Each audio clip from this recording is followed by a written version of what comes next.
Yeah, I've got a cold. Ah! Anyways, the Ku Klux Klan. Yeah, they're a hate group. Racist. They have chapters all over the United States of America. From what I understand, they all operate independently. And they do awful things. You know, they racist.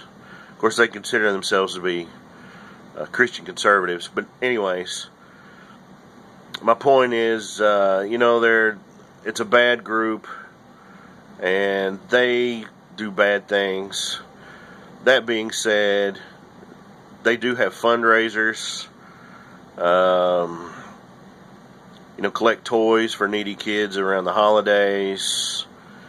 They'll help poor people that need cash.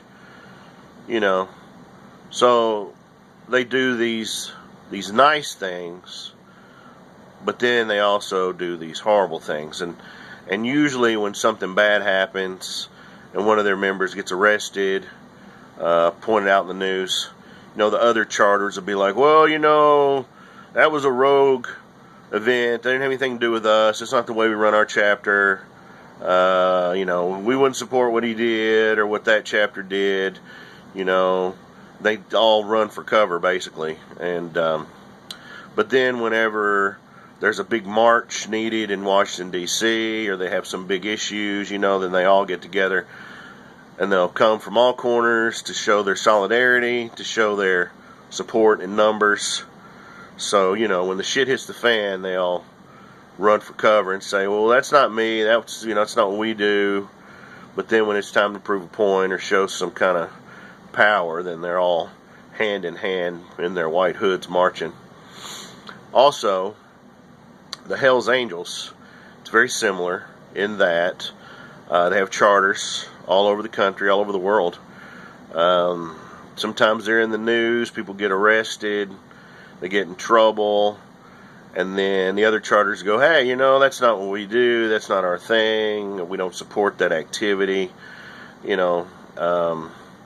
scatter and, say that's not what we represent. But, then they have these biker rallies and they raise money to help people and the poor and the kids, and raise money for cancer research for children and all those sorts of things.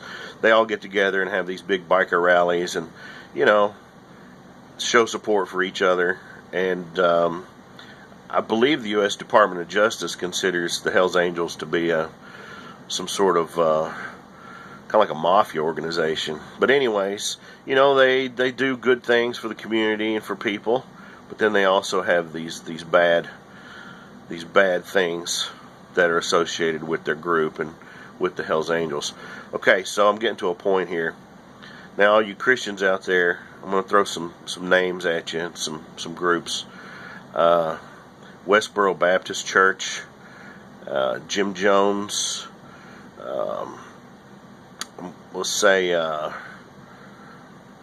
David Koresh, the Branch Davidians, abortion clinic bombers. Okay, these are Christian people, Christian groups. Now I know what you're saying. You're a Christian. You're like, no. That's screwed up. That's not me. That's not my church. That's not my group. That's not my version of Christianity. That's not what I support. That's not what I believe. Okay, I don't dig that stuff. That's screwed up. But you need to understand, you're still under the umbrella of Christianity. You're all on the same team, okay? And I've got some evidence to prove this. If you remember, not too long ago, Rick Perry, governor of Texas, had the big prayer calling. They had in a big football stadium, and 50, 60, 70,000 people showed up. He said, let's get all the religious people together and have a day of prayer. Now, he didn't say, if you are a Baptist, come out. If you're a Presbyterian, come out. If you're Catholic, come out. As he said, if you are a believer, come. And they did, in masses, and they had their big day of prayer together. It didn't matter what church, what denomination. If you were a believer, come out and show your solidarity, and that's what happened. Now, I understand, like I said before, Klan members consider themselves to be Christian conservatives. So, you know, if you were at this prayer meeting, you might have been sitting right next to one of those guys. You don't even know it. You might have even, like, gave them a soda because it was hot that day. But I'm just saying, you know, you don't ask the questions, you just enjoy the group and the solidarity. Here's another example. The whole Chick-fil-A thing that happened not that long ago. You know, it wasn't like, hey, if you're Baptist, come out and show your support for marriage for men and women only by buying chicken. You know, if you're a Catholic, don't come out. And you didn't hear any of that stuff. It was just like, if you believe this way, you're a Christian, come out that day, show your support, and buy some chicken and stuff. And so they did. All these different people under the umbrella of Christianity showed up to dish out their support. Another example is the last presidential election that we had. Mitt Romney, okay, Mormon. When I was a Baptist, we were taught that the Mormons were not Christians, that it was a blasphemous, satanic twist on what Christianity really is, okay? We were told that, we were taught that. Even like, well, anybody that was a Protestant Christian, it was like the Mormons, the Seventh-day Adventists, you know, all those. Anyways, you know, everybody decided, hey, let's just get on board. You know, even Billy Graham took the notation off his website about Mormons not being Christians. Joel Osteen, when they interviewed him, he's like, oh well, you know, who am I to judge? He loves Jesus, so, you know, trying to keep from splitting up the party to get as many people to come out and vote the same way because of Christianity, okay?